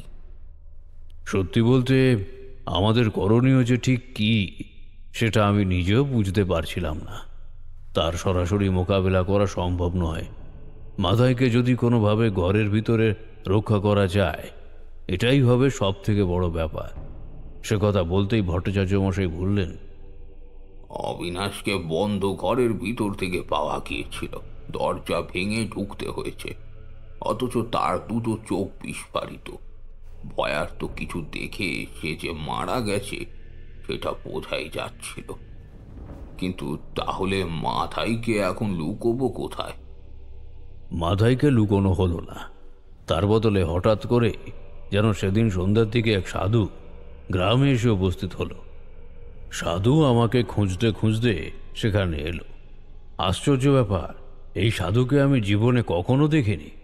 সাধু আমাদেরকে বলল, তোমার সঙ্গে আমার আলাদা করে কিছু কথা আছে, আমার সঙ্গে এসো। তার কথার মধ্যে কি যেন একটা ছিল। বাড়ি থেকে বেরিয়ে তার সঙ্গে গ্রামের পথ ধরে হাঁটতে লাগলাম। সাধু বলল, সত্যি বলতে তুমি কে আমি জানি না, তোমার পরিচয়ও আমার জানা নেই। তবে বড় আশ্চর্যভাবে তোমার কথা আমি জানতে পারলাম। আর যেন মনে হলো কেউ তোমায় রক্ষা করার জন্য আমায় পাঠিয়ে দিল। আমাকে রক্ষা করার জন্য? কিন্তু কে পাঠিয়ে দিল? এখন সে কথা বলা যাবে না, তবে আমায় সঠিক সময়ে প্রয়োজন হবে। চলো, শ্মশানের দিকে একবার যেতে হবে। সমস্ত কিছু তো শুরু হয়েছে ওই শ্মশানের ভিতর থেকেই। আমি অবাক হলেও তার সঙ্গে শ্মশানের দিকে এগিয়ে গেলাম। অনেকটা পর্যন্ত পথ হেঁটে চলে এসেছি।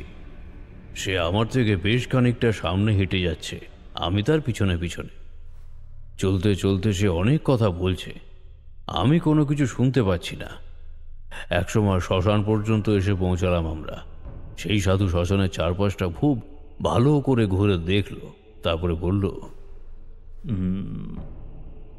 এখানে কোনো একটা ক্রিয়া হয়েছে, এমন কোনো ক্রিয়া যা অতি নিম্ন স্তরের এক অশুভ শক্তিকে জাগিয়েছে।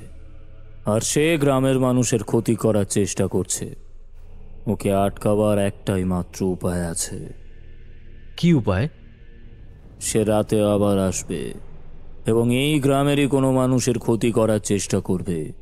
ঠিক সময় তাকে আটকাতে হবে। তাকে আটকাবার জন্য যা যা প্রয়োজনীয় কাজ আছে সেসব আমি করব।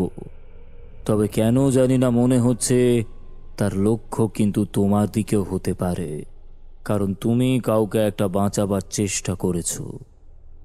এলোমেলো ভাবে কথাগুলো বললেও বুঝতে পারছিলাম আসলে সত্যি কথাই সে বলছে। অনেকক্ষণ তার সঙ্গে ওই নিম্ন স্তরের তন্ত্রক্রিয়া, পিশাচ, এই সমস্ত ব্যাপার নিয়ে কথা বলতে বলতে একসময় সব কিছু আমার কাছে জলের মতো পরিষ্কার হয়ে গেল। আমি বললাম, আমার বিপদের কথা আমি জানি না, তবে মাধাইয়ের বিপদের মধ্যে তাকে ছেড়ে আমি এখান থেকে চলে যেতে পারবো না। যেভাবেই হোক তাকে আমি সাহায্য করবই, আর তার জন্য আমার যা করতে হয় আমি করব। আগেই বলেছি, ততক্ষণে সন্ধ্যের অন্ধকার নেমেছে। আমার কথা শেষ হওয়ার সঙ্গে সঙ্গেই সেই শ্মশানের এক পাশ থেকে একটা কর্কশ কণ্ঠে হাসির শব্দ পাওয়া গেল। প্রচণ্ড বিশ্রীভাবে কে যেন হাসছে। সাধু সচকিতে সামনের দিকে তাকালো, আর তারপরে অন্ধকারের ভিতর থেকে কে যেন বলে উঠল, বাঁচাতে পারবি না তোরা, পারবি না। ওকে আমি মারবই। ওকে মারার পর তারপরে আরো দুজন যারা যারা ছিল সবাইকে মারবো।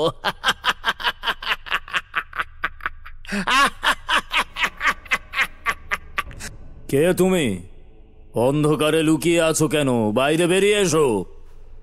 অন্ধকারে যে আমার ঘর, আমি যে অন্ধকারে থাকাই পছন্দ করি।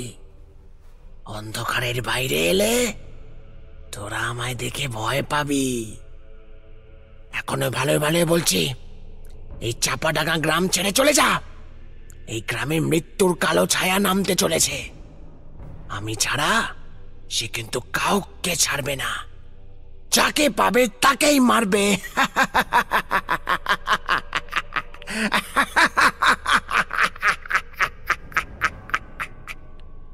তোমার মতো একজন কাপালিককে এখান থেকে তাড়িয়ে দিয়ে ওরা ভালো কাজ করেছে, আর তার জন্য তুমি ওদের মারছো? আমার ক্ষমতা থাকলে এক্ষুনি তোমায় আবার এখান থেকে তাড়িয়ে দিতাম। আবার অপমান করলি আমায়, আবার অপমান করলি। আমি অভয়তান্ত্রিক, এরপরে তোর পালা। প্রথমে ওকে মারবো, তারপর তোকে মারবো। আমার পথে যারা আসবে তাদের সবাইকে মারবো। এই গোটা গ্রামকে আমার হাতের মুঠোয় এনে তারপর ওদের সবাইকে নিয়ে কাঠের পুতুলের মতন খেলবো, বুঝলি? তার মুখের কথাগুলো শুনে আমি অবাক হয়ে গেলাম। একটা ঘড়ঘড়ে অদ্ভুত গলায় ভেসে আসছে কথাগুলো। সে কথাগুলোর মধ্যে হিংস্রতা, রাগ, প্রতিহিংসা সবকিছু মিশে রয়েছে। সাধু আমাকে আস্তে আস্তে বলল, এখন এখানে কোনো লাভ নেই, চলো এখান থেকে ফিরে যাই। শনিবার রাতের আগে কিছু হবে না, আমিও জানি। তাই শুধু শুধু এখন ওর সঙ্গে কথা বলে কোনো লাভ নেই। আমরা বেরিয়ে এলাম শ্মশান থেকে। পিছনে সেই অদ্ভুত রক্ত জল করে দেওয়া হাসির শব্দটা যেন শুনতে পাচ্ছি। বারবার যেন মনে পড়ছে মাধাইয়ের বলা কথাগুলো। মাধাই বলেছিল, সেই কাপালিক আবার ফিরে আসবে বলেছে। হ্যাঁ? তার মানে সত্যি সত্যি সে আবার ফিরে এসেছে এবং এবং সে চেষ্টা করবে গ্রামের ক্ষতি করতে। তাকে আটকাতেই হবে, তাকে আটকাতেই হবে। এই কথাটা যেন মাথার মধ্যে একেবারে শিকড়ের মতো বদ্ধমূল হয়ে গেঁথে গিয়েছিল আমার। বাইরে ঝমঝম করে বৃষ্টি নেমেছিল। ঠান্ডা একটা হাওয়া মাঝে মাঝে ঘুরে ফিরে এসে আমাদের গায়ে ধাক্কা দিচ্ছিল। কিশোরী আর আমি একটু সরে এসেছিলাম তক্তপোষের ভিতরের দিকে। তারানাথ এতক্ষণ একটানা কথা বলার পর এবার একটু চুপ করল। প্রায় সাথে সাথে কিশোরী বলল, তার মানে খোলাখুলি সেই কাপালিককে সম্মুখ সমরে আহ্বান করে দিয়ে চলে এলেন? সে আপনাকে আক্রমণ করবে, তারপর আপনাকে সেই সাধু বাঁচাবে। কিন্তু ব্যাপারটা কেমন যেন অন্যরকম বলে মনে হচ্ছে না? এতে অন্য রকমের কি আছে? শুধু সাধু যে কি কারণে এখানে এসেছিল সেটাই এখনো পর্যন্ত বোঝা যাচ্ছিল না। সাধুর সব কথাই আমি বিশ্বাস করলাম। মাধাইয়ের বাড়িতে আমার যেখানে থাকার ব্যবস্থা হয়েছিল সেইখানেই সেই সাধুরও থাকার ব্যবস্থা হলো। এদিকে বৃহস্পতিবার এবং শুক্রবার আমি আর সাধু মিলে এখানে ওখানে ঘুরে বেড়ালাম। গোটা গ্রামটা দেখলাম। মাধাইকে ঠিক কিভাবে বাঁচানো যায় এইসব নিয়ে কথা বললাম। শনিবার দিন দুপুরে ভট্টাচার্য মশাই বাড়িতে আমি, সেই সাধু, মাধাই, বিষ্ণু সবাই মিলে বসলাম। বিষ্ণু বলল, শুধু শুধু আবার এসব যে কেন হচ্ছে বুঝতে পারছি না। সবাই মিলে গিয়ে শ্মশান থেকে সেই কাপালিককে তাড়িয়ে দিলেই তো ঝামেলা মিটে যায়। তাতে কোনো লাভ হবে না। একবার যখন সে কোনো ক্রিয়া করেছে তখন সে ক্রিয়ার ফল হবেই। শনিবার রাতেই আমাদের খুব সাবধানে থাকতে হবে। বিষ্ণু বিষ্ণু শনিবার রাতে আমাদের সবাইকে একসঙ্গে থাকতে হবে মাধাইকে বাঁচাবার জন্য। মাধাইয়ের স্ত্রীকে এবং মেয়েকে সেই রাতের জন্য কোথাও একটা রেখে যেতে হবে। না হলে সেই বাড়িতে যদি কেউ আক্রমণ করে তাহলে ওরা ভয় পেতে পারে। ভয় পেলে সমস্যাটা অন্যরকম হতে পারে। কিন্তু কিন্তু ওদের যেখানে রাখবো সেখানে তো কাউকে থাকতে হবে। আর তাহলে পাশের বাড়িতে বউকে আর মেয়েটাকে রেখে দিই। সেখানে কেউ একজন পাহারায় থাকুক বাড়ির বাইরে। আর আমার যা হবে তা হবে। আমার জন্য কাউকে বিপদে পড়তে হবে না। বোকার মতো কথা বলো না। তোমাকে বাঁচাবার জন্যই তো আমাদের এত চেষ্টা। কারণ তোমাকে মারতে পারলে ওর সাহস আরও বেড়ে যাবে।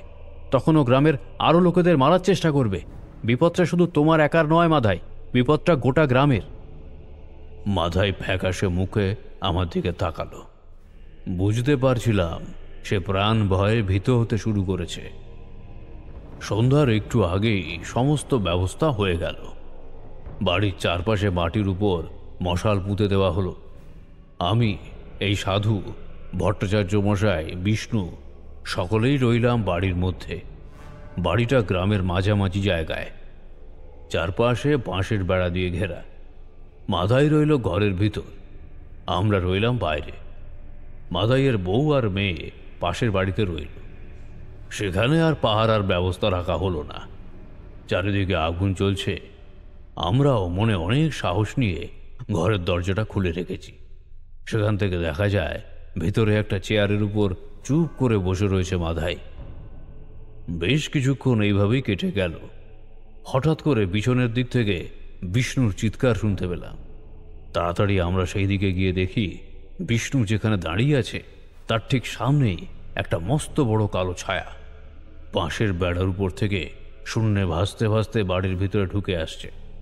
বিষ্ণুর হাতে জ্বলতে থাকা মশালটা কখন যেন নিভে গেছে। সে মাটির উপর পড়ে দুটো হাত দিয়ে মুখ ঢেকে চিৎকার করছে। কালো ছায়াটাকে দেখতে পেয়েই আমি বলে উঠলাম, তাড়াতাড়ি তাড়াতাড়ি মাধাইয়ের কাছে যান। ভট্টাচার্য মশাই বিষ্ণুকে কোনো রকমে তুলে ধরে ওঠালেন। তারপর যেখানে মাথায় আছে সেখানে চলে গেলেন। সেই সাধু আমার সামনে দাঁড়িয়ে, আমি তার পাশে দাঁড়িয়ে আছি। কালো ছায়াটা একভাবে আমাদের দিকে তাকিয়ে রয়েছে। তার চোখ দুটো লাল, একটা অদ্ভুত গন্ধ ভেসে রয়েছে চারপাশের বাতাসে। আমি বললাম, ওটা কি সাধু বাবা? ওগুলো কাল পিশাচ। ওই পিশাচকে ওই কাপালিকে পাঠিয়েছে মাধাইকে মারার জন্য। কিন্তু ওকে মারতে গেলে যে আমাদের বাধা টপকে তারপর ভিতরে ঢুকতে হবে।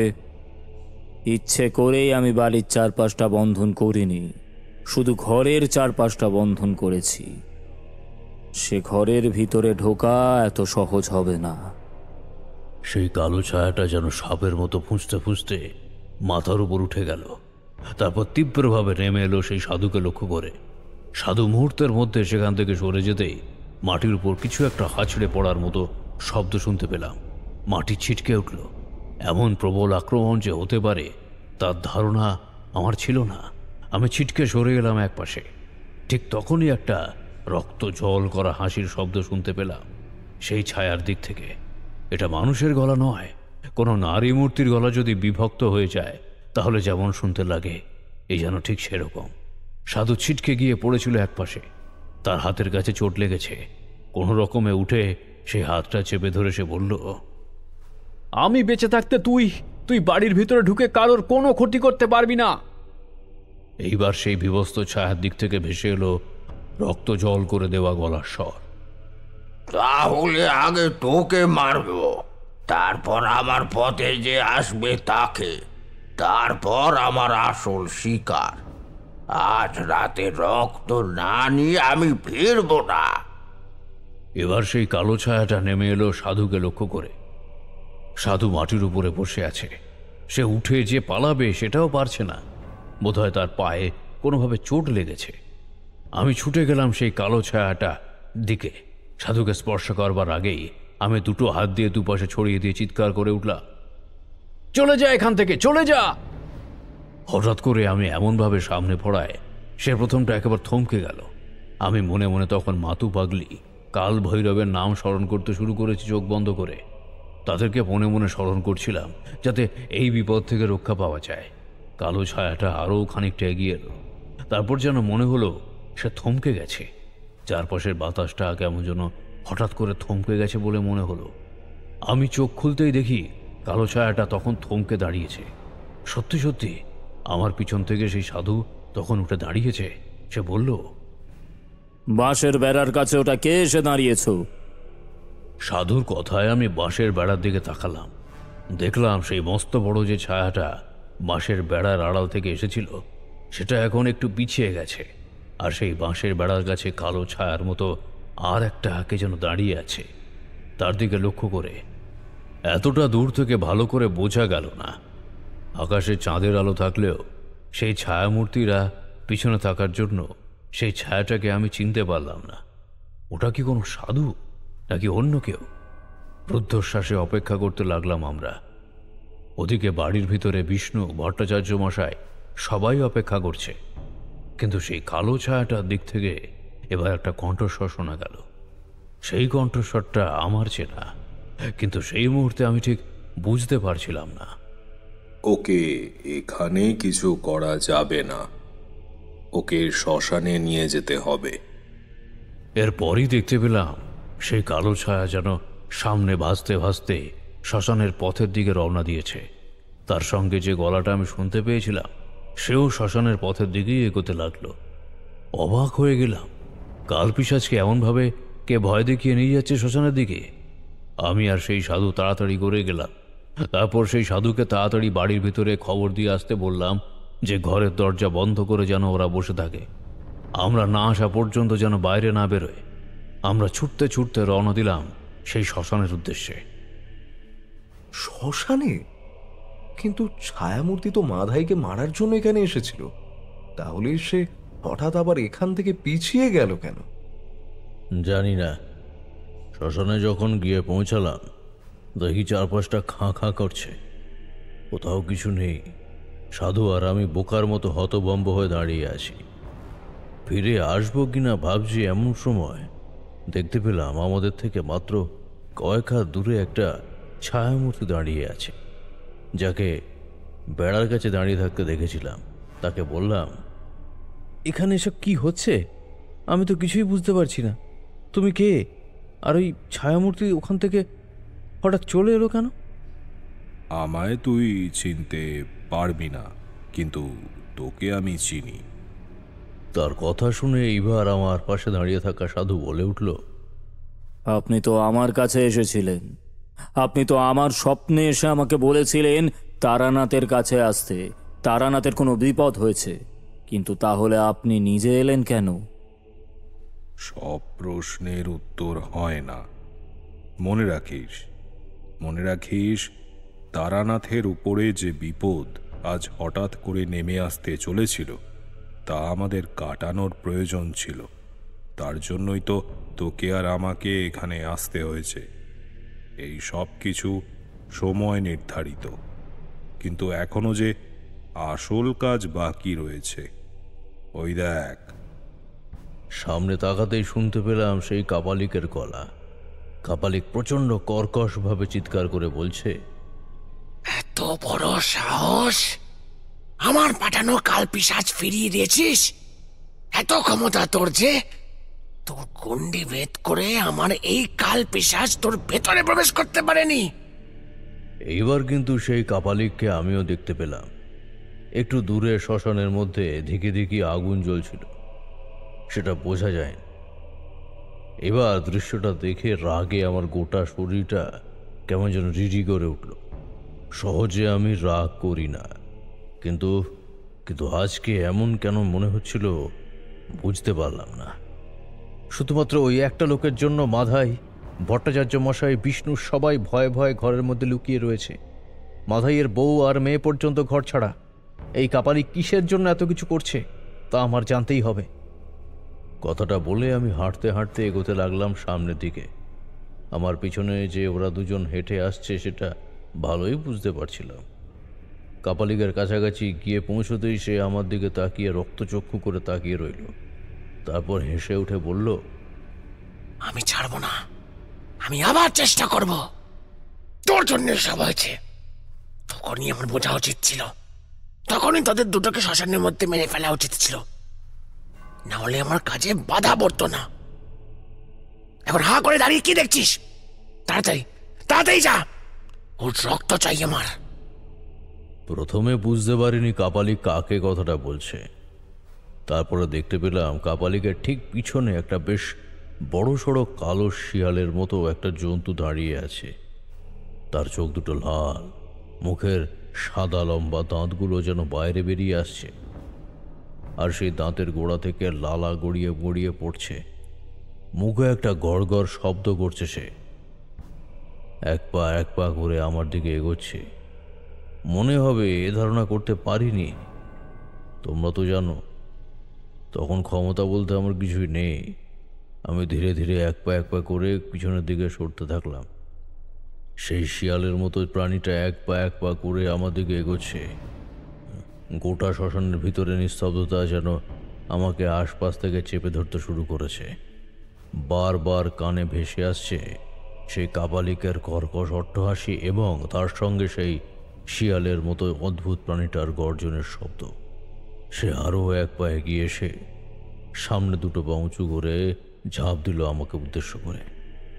ঠিক সঙ্গে সঙ্গে পিছন থেকে একটা হাত এসে হ্যাঁচকা টানে আমাকে সরিয়ে নিল একপাশে। শিয়ালটা মুখ থুবড়ে গিয়ে পড়ল মাটির উপরে।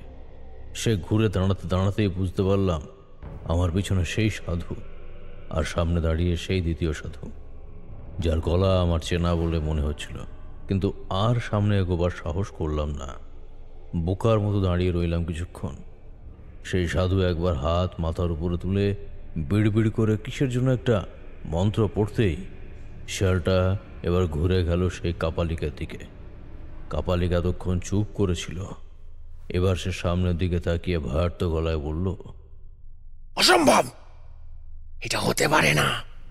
ওকে আমি আহ্বান করেছি, এখান থেকে সরে যা বলছি। তুই যা করতে চেয়েছিলি তা অন্যের ক্ষতি, আর তাই তোকে আটকাতে এইটুকু আমাকে করতেই হবে। তারানাথ, চলো, এখানে আর থাকার কোনো প্রয়োজন নেই। অবাক হয়ে সেদিকে তাকিয়ে দেখলাম শেয়ালটা এবার এক পা করে এগিয়ে যাচ্ছে সেই কাপালিকের দিকে। কাপালিক নিজের জায়গায় ছেড়ে উঠে অন্ধকারের মধ্যে চিৎকার করতে করতে ছুটতে লাগলো শ্মশানের দিকে। আর সেই শ্মশানের মধ্যে কাপালিকের পিছনে পিছনে গর্জন করতে করতে ছুটতে লাগলো সেই শিয়ালটা। তারানাথ চুপ করতেই আমি আর কিশোরীও চুপ করে বসে রইলাম। কোনো কথা বললাম না কেউ। আর বুঝতে পারছি এই গল্পটা প্রায় শেষ হয়ে এসেছে। বাইরের বৃষ্টিটাও একটু একটু করে কমতে শুরু করেছে। সেই দুজন সাধুর সঙ্গে আবার ফিরে এলাম মাধাইয়ের বাড়িতে। ঘরের দরজা তখনও বন্ধ। দরজা ধাক্কা দিতে যাব তার আগেই পিছন থেকে সে সাধু বলে উঠল, তারানাথ, আমাদের কাজ শেষ হয়েছে, আমায় এবার যেতে হবে। তোমায় বলেছিলাম না যে আমি এখানে কেন এসেছি, সে কথা তোমায় পরে বলবো। হঠাৎ করেই এখানে আসার আগের দিন রাতের বেলা স্বপ্নে আমি তোমায় দেখেছিলাম। তোমার খোঁজে আমাকে এই গ্রামে আসতে হবে, সে কথা শুনেছিলাম সেই সাধুর কণ্ঠে। সাধু যে কে, কোথা থেকে এসেছে, কেন এখানে আমাকে আসতে বলেছে, কোনো কিছুই আমি জানি না। তবে তার কথায় আমি তোমার কাছে এসেছিলাম। আমি রক্ষা করতে পেরেছি কিনা জানি না, তবে এখন তোমরা সবাই বিপদমুক্ত। আমার সঙ্গে আগেও অদ্ভুত অলৌকিক অনেক ব্যাপার ঘটেছে। সব কিছুর যে সমাধান করতেই হবে এমন কোনো কথা নেই। আমিও জানি সাধু বাবা, তাই আপনাকে আর কিছু বলতে হবে না। আপনি চলে যাবেন তো? সে মাথা নাড়িয়ে সম্মতি জানালো। আমি হেসে বললাম, সত্যি বলতে আমি চাপাডাঙ্গা এসেছিলাম এক সাধুর খোঁজে, যে আমায় দীক্ষা দিতে পারবে। তাছাড়া যে সাধুর সঙ্গে আমি তন্ত্রমন্ত্র বিষয় নিয়ে অনেক কিছু শিখতে পারবো। আর আপনি কোথায় থাকেন বলুন তো, আমি না হয় সেখানে গিয়ে আপনার সঙ্গে সাক্ষাৎ করব। সাধু আমায় একটা গ্রামের কথা বলল, কিন্তু নানা কারণে সেখানে আমার আর যাওয়া হয়ে উঠল না। সে যাই হোক, সাধু চলে যেতেই বুঝতে পারলাম দ্বিতীয় সাধু তার আগেই চলে গেছে।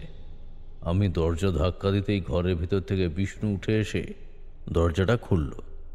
মাথায় বিছানার উপর চুপ করে বসে আছে। ভয় তার গোটা মুখ ফ্যাকাশে হয়ে গেছে। ভট্টাচার্য মশাই চুপ করে চেয়ারে হেলান দিয়ে বসে আছেন।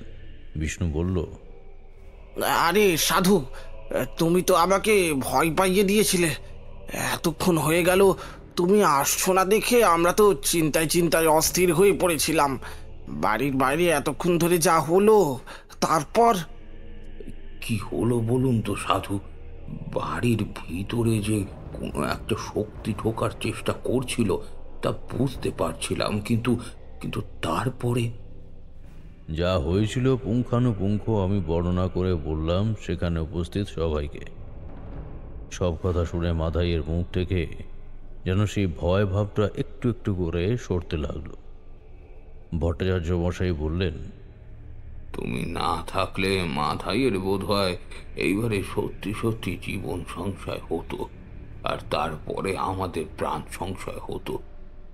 ইস, আর কয়েকদিন আগে যদি আসতে তাহলে হয়তো ভবানীকেও বাঁচানো যেত। কিন্তু আমি এটাই বুঝতে পারছি না, তুমি ঠিক এই সময় এই গ্রামে এসে পৌঁছালে কি করে? এটা তো আমিও জানি না। সেদিন যদি ওই সময় দিঘির পাড়ে আমি না যেতাম আর মাধাইও ওখানে না থাকতো, তাহলে হয়তো মাধাইয়ের সঙ্গে আমার দেখা হতো না। হাটে ঘুরে আমি সেখান থেকে চলে যেতাম। একেই বোধহয় বলে ভবিতব্য। কিন্তু ভবানীকে তো বাঁচাতে পারলাম না। তারানাথ চুপ করল। তারপর জানালা দিয়ে বাইরের দিকে উদাস চোখে তাকিয়ে থেকে বলতে লাগলো, সেদিনটা সেখানে ছিলাম। পরদিন সকালে আর সেখানে থাকতে ইচ্ছা হলো না। সবাইকে বিদায় জানিয়ে মাধাইকে আশ্বস্ত করে সেই দিনই সেখান থেকে রওনা দিয়েছিলাম অজানা কোনো গ্রামের উদ্দেশ্যে। তবে গ্রাম ছেড়ে চলে আসার আগে আর একটা খবর পেয়েছিলাম। সেই কাপালিকের ছিন্ন ভিন্ন মৃতদেহ শ্মশানের একটা গাছের তলায় পড়েছিল। কোনো হিংস্র জন্তু বা অন্য কিছুতে যেন তাকে খুবলে খুবলে খেয়ে তার দেহটা ছিন্ন ভিন্ন করে ফেলেছে। মৃতদেহ দেখে গ্রামের লোকেরা ভয় পেয়েছিল, আমি অবাক হয়েছিলাম। তার নিজের ডেকে আনা কাল পিশাচ তাকেই হত্যা করে গেল। যে সাধু আমায় রক্ষা করতে এসেছিল তার মানে সেই সাধুর ক্ষমতা অনেক বেশি ছিল, কিন্তু এইটা বুঝতে পারিনি সেই সাধু আসলে কে এবং তাকে আমায় রক্ষা করার জন্য কেই বা পাঠিয়েছিল। এই প্রশ্নের উত্তর অনেক দিন পর্যন্ত মনের মধ্যে ঘুরে ফিরে এসেছে, তবে তার ব্যাখ্যা কখনোই পাইনি। এইবার যে গল্প শেষ হয়েছে সেটা বুঝতে পারছিলাম। আমরা উঠি উঠি করছিলাম, বাইরের তখন বৃষ্টিটা টিপটিপ করে পড়ছে। তারানাথ উঠে পড়ল, হাত মুছে আমাদের সঙ্গে বাইরে পর্যন্ত এলো। তারানাথ আমাদের বিদায় জানাতেই আমরা বেরিয়ে গেলাম। একটা কথা মনে পড়ে গেছে এমনভাবে কিশোরী বলল, ঠাকুরমশাই, মেস বাড়িতে 2 মাসের জন্য বাড়িঘর ঠিক করা হবে। আপনার চেনাশোনা কোনো জায়গা যদি থাকে যেখানে অন্তত 3-4 মাস থাকা যাবে, তাহলে একটু বলবেন তো। আরে আছে তো আছে, গণপতি বলে আমার একজন চেনা আছে, কাছেই বাড়ি, আর তার বাড়িতে থাকার ব্যবস্থা হয়ে যাবে। 4-5 মাসের জন্য ব্যবস্থা করে দিতে পারবো, টাকা দিতে হবে না।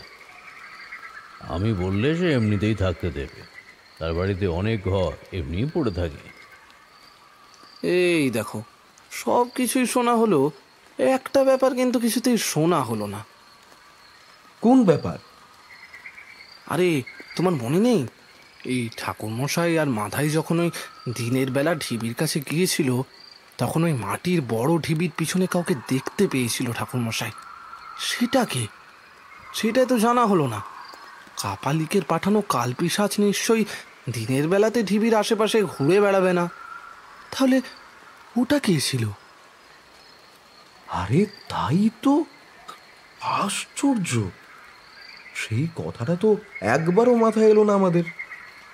কথাটা শেষ করেই আমরা পিছনের দিকে ঘুরে তাকালাম, দেখি তারানাথের বাড়ি থেকে বেরিয়ে আসার পরেও দরজার কাছে তারানাথ দাঁড়িয়ে আছে, কার সঙ্গে যেন কথা বলছে। হঠাৎ করেই মনে হলো এই লোকটা তো আমরা আসার সময় আমাদের সামনে দিয়ে তারানাথের থেকে হাত দেখিয়ে বেরিয়ে গেল। তার মানে কি তারানাথ জানতো লোকটা আবার আসবে, আর তার জন্যই আমাদের সঙ্গে হেঁটে হেঁটে দরজা পর্যন্ত এসেছিল।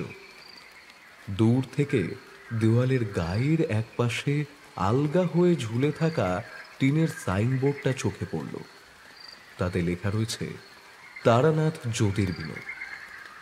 আমরা হাঁটতে লাগলাম রাস্তার দিকে। কিছু কিছু প্রশ্নের উত্তর না জানাই ভালো বোধ হয়, তাই হয়তো তারানাথ সেই কথা আমাদের বলেনি। কিশোরী কিন্তু কথা বলেই চলেছে, আমি কিছু বললাম না। এগোতে লাগলাম সামনের দিকে। বৃষ্টিটা একটু একটু করে বাড়তে শুরু করেছে তখন।